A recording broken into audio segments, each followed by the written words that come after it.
Live from WTOC, the Southeast news leader. The News Now starts on WTOC Plus.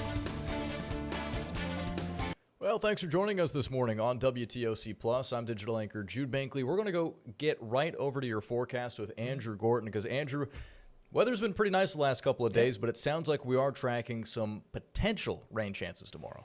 Yeah, as we go forward through the week, your rain chance will progressively build up a little bit, especially as we get closer to the weekend. So let's take a look at your forecast. See, those rain chances have gone up there Friday, Saturday specifically, just a slight uptick with those, but pretty dry here for the short term. Looks cloudy, looks like it wants to rain, but does not look like a rain chance for the rest of our Wednesday. Live look at a Tybee. You can see the satellite, the radar, the temperatures on your screen. We've got 60s for a lot of folks, already seeing 70s in Brunswick at the airport and St. Simons as well. So temperatures definitely on the rise as we go through the next few hours. We're going to see more of those 70s pop up here under those mostly cloudy skies. So we saw a little bit of the clearing this morning, then those clouds came in. We're going to continue with the mostly cloudy skies through your afternoon. Temperatures at the mid 70s, pretty common to see that away from the coast this afternoon with the southwesterly wind of 10 to 15 miles an hour. Into the evening, we're still in the 60s. Yeah, that's interesting. Into the evening time from after sunset, that we're kind of near the average high for the day. Just goes to show you how warm we will be. And then tomorrow morning, if you're waking up and watching us here on the news at daybreak, we're back in the 50s and 60s again. So this is a pretty above average morning ahead of us. And we have a couple of those as well. So going into your Thursday or Friday, we're still warm. Friday, even with that rain chance, that's later. I'll show it to you here in a second. 82 is 2 degrees away from the record high of 84 set in 1991. So a lot of numbers thrown at you. All that to say, definitely above average on your Friday. Let's take a look at Friday. We're going ahead here and seeing some isolated showers possible early in the morning. So it's for our far inland areas, and most of the start of our Friday is dry, but watching some of that moisture try to work toward us as we go through the afternoon. So a snapshot at 4 p.m., maybe I-16 points north, a little bit better chance of that rain. And then into the evening as well. This is at 7 o'clock Friday night, pretty close to Savannah, at least saying there's a chance for some spotty showers. So I wouldn't change your Friday night plans yet. Just be aware this is what the radar could look like in that evening time frame, with that moisture kind of staying along that same boundary into the late evening hours. So let's take a look at your 7-day. We see that rain chance build in late Friday and then again on Saturday. Saturday, that's more so with the front that comes through itself. Later Saturday, more so into the evening, and with that, temperatures in the 80s and a cold front kind of combines to a thunderstorm chance into the evening. It's also going to be breezy, wind gusts 20-25 plus again on Saturday. Sunday could be breezy as well behind the front as drier air comes in. By lunchtime Sunday, we dry out, we cool down into next week. I've got a few more graphics for you showing you the extended outlook. Been a while. We're cooler than average. So it's been so warm lately that shifts further to the west, Mississippi and westward into the central plains. But what does that look like for our lows? We've been talking about freezing temperatures returning. A couple of frozen Freds out there for you on Tuesday and Wednesday of next week. So I know it's so nice. You want to do some planting. Maybe you put out those plants, things like that this weekend. You're going to have to cover them, bring them back in Tuesday, Wednesday, pretty locked in on the cold air coming. Yeah, I'll still take the couple days of 70s and even potentially 80 later this week. It's funny. I was at a bar on Valentine's Day surrounded by a couple of Midwesterners who were all talking about just how sunny and how nice it is in Savannah. Reminds us, both coming from up north, reminds us of, that time out back there. Back home, a little bit, a little taste of that, some homesickness maybe thwarted. But as you look at, the 7 to 10 day forecast, it's very up and down. In the change of seasons and this time of the year, weather can be a little temperamental. So nothing really sticks around for too long. I'm curious, do you think weather could have an impact this week during the NASCAR race? Because it's coming back to the Peach State. Yeah, Echo Park Speedway, formerly Atlanta Motor Speedway, definitely looks like the rain chance for them is Saturday as well. I think the Cup race Sunday should be okay. But it's interesting because the wind is likely going to impact folks up there too. So windy conditions, 20, 25 plus miles an hour, can for sure impact the handling of these cars. And talked to one of the drivers this morning, Oklahoma buddy of mine, Christopher Bell. he won this race last March, so he's going for a repeat. They have a summer race there as well, caused a wreck. So it's feast or famine, but talks about some of, I guess, what he's looking forward to and things like that going into this weekend. Sweet. Let's listen to a part of that interview. Yeah, in Atlanta, Echo Park Speedway is kind of a feast or famine track for you. Of course, winning last year, the last 6 races there, you have 3 top 5s, but also 2 DNFs. Is it just about putting yourself in position to at least wreck be toward the front?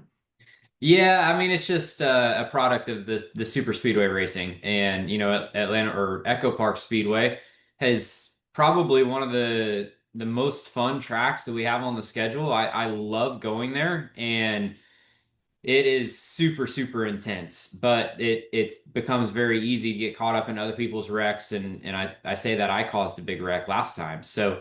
Yeah, it's just a very tough racetrack. The cars are very on edge and pretty hard to control at times.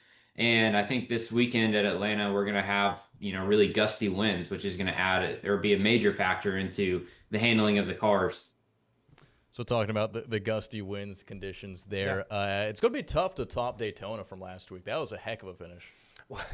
Ask Christopher Bell that he could top Daytona, and some race footage from the past there at Echo Park. Yep. It's now a super speedway, as they classify it, more of a drafting track. So for you, kind of getting into NASCAR now, it did not used to be like this. A 1.5-mile D oval did not used to have the race package where they were in a pack like this. So they've only done this like 6 times with the Cup Series.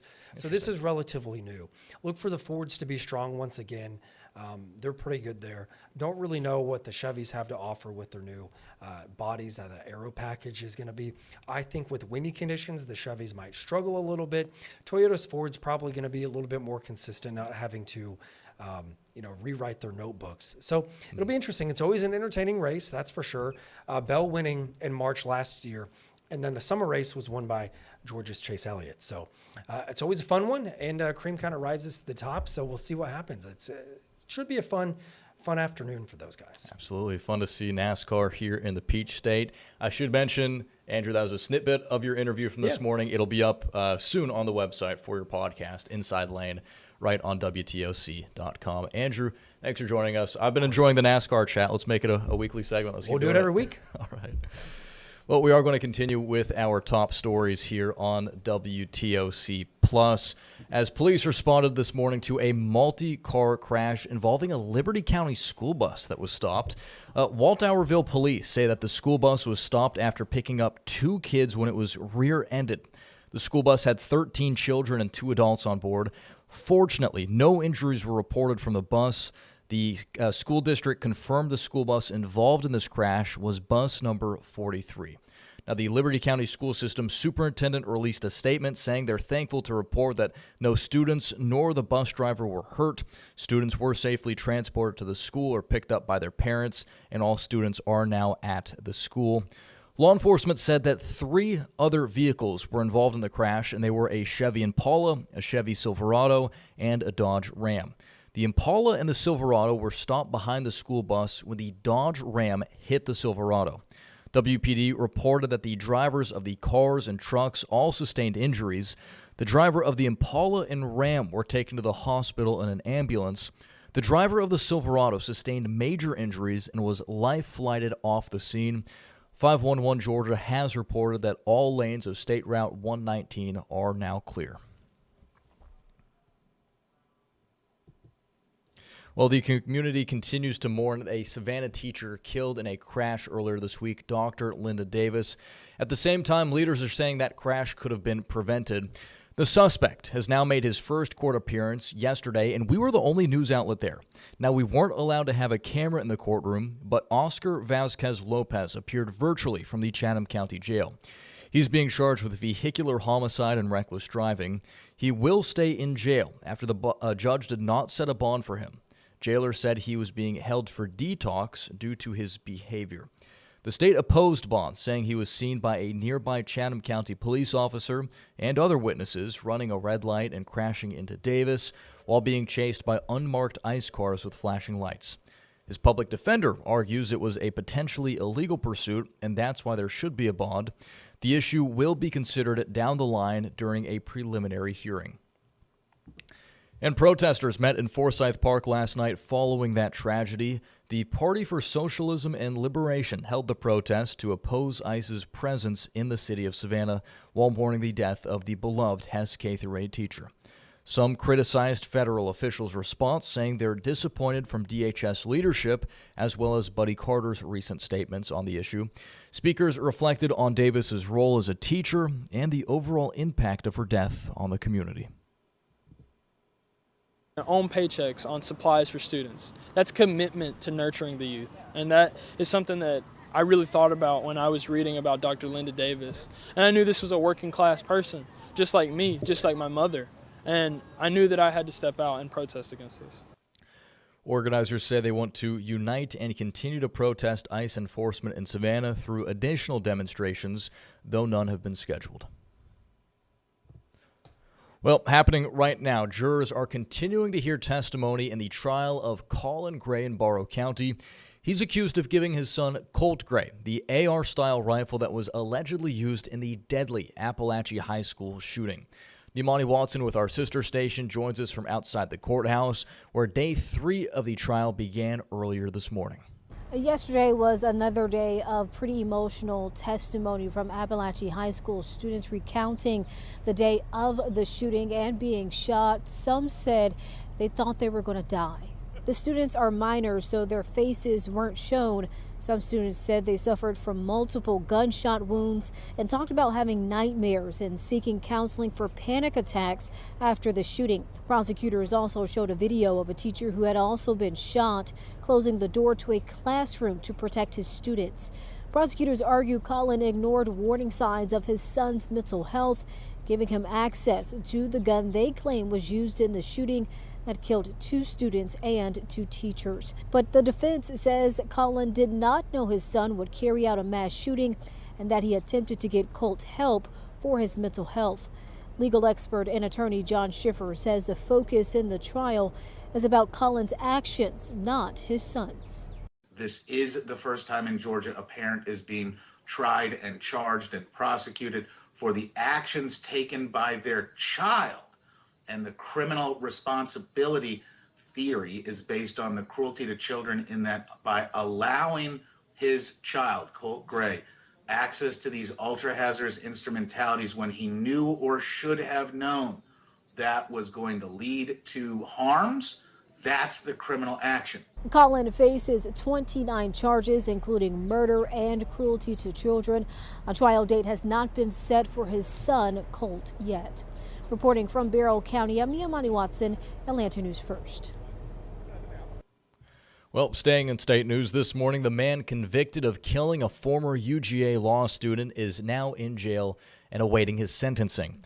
A jury found Edric Faust guilty on all charges. Prosecutors said his DNA was found at the scene where Tara Baker was killed in 2001. Her apartment was set on fire moments after her death. Now, people with connections to both Faust and Baker spoke with our sister station after hearing the guilty verdict yesterday. Justice is the truth, and while this verdict will never bring Tara Baker back, what it will do is remind families all across this state and all across this country that have cold cases that their case can be solved, that DNA can lead to an arrest and a conviction. You let a man walk free that you know who did this to your daughter. He has his life. Now my cousin don't. Faust is expected to be sentenced tomorrow. He could face the death penalty. Turning now to consumer news. Getting a great picture of yourself has gotten easier and cheaper thanks to artificial intelligence. Experts say that AI-generated headshot market is booming, but there are some things to watch out for when using a virtual portrait for a job search. CBS's Evan Moon has the story.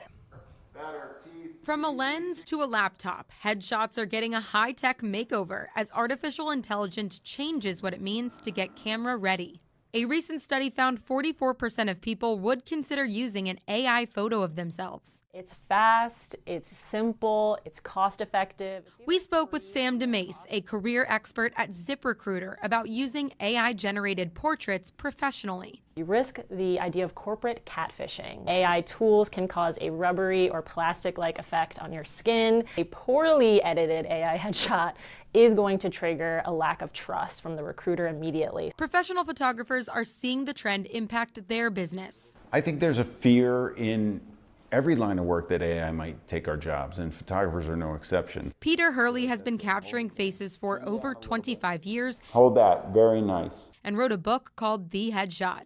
I want to get the real you. I want to get the real person. I want to give them a headshot that they're proud of. I want to stamp this moment in time for them. Hurley says people have come to him after trying AI, describing the results as stale. I think everybody's sick of AI already. I don't think anybody's going to take an AI headshot and slap it on a wall. We reached out to LinkedIn about the trend. A spokesperson said, "We recommend being authentic in your profile picture as this helps maintain trust. We do allow the use of tools, including AI, to enhance or create profile photos. However, the photo must reflect your likeness.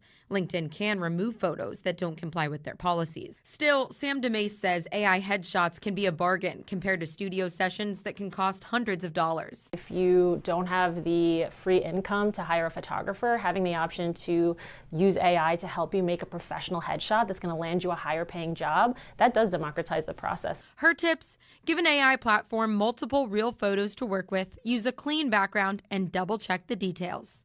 Evan Moon, CBS News, New York. All right, well, if you're looking for something to do this week, starting tomorrow on Tybee Island, it's time to flock to the beach for some feathered friends. The second annual Tybee Shorebird Festival will run through Saturday. The free event, hosted by Manomet Conservation Sciences and the Tybee Island Marine Science Center, celebrates the spring migration of shorebirds that stop along our Georgia coast to rest and fuel. Experts say protecting the birds helps safeguard coastal biodiversity and boosts ecotourism here. People will join guided beach walks, get science training. There will be online trivia and the family-friendly festival on Saturday with live music. And finally, here on WTOC Plus, we're less than a month away from one of the biggest celebrations in the hostess city. We're talking, of course, about St. Patrick's Day. This year marks the 202nd Savannah St. Patrick's Day Parade. The city of Savannah is gearing up to go green in less than 4 weeks, and Mayor Van Johnson is sharing new details on what locals and visitors need to know if they're planning to celebrate St. Patrick's Day downtown. Yesterday, Mayor Johnson said that locals, business owners, and even visitors could sign up for Savannah's mobile emergency alert system. All you have to do is text SEMA to 77295, SEMA spelled C-E-M-A. By signing up, you'll receive important safety information all day on St. Patrick's Day. The city also works closely with law enforcement agencies across the region to make sure everyone's safe on Parade Day. Our team spoke with the Savannah Police Department about what they'll be focusing on, and officers shared that they do plan to crack down on drunk driving, among other crimes. We're ready. This is something we do every year. We've gotten good at it. In terms of our preparation, obviously there are things that are wild cards that we don't control, and so we'll have to prepare for those. The parade is set to step off at 10:15 a.m. at the Cathedral on St. Patrick's Day. St. Patrick's festivities are already getting started, though, with the Grand Marshal election taking place this weekend on Sunday. So the city's certainly gearing up for the huge celebration. With that, we're going to wrap things up here for the news on WTOC Plus. We'd like to thank you all for joining us this morning. We'll be back in 40 minutes during the news at noon at the top of the hour. You can always check our website in the meantime for the latest updates. Thanks for watching, and here's Local News Live.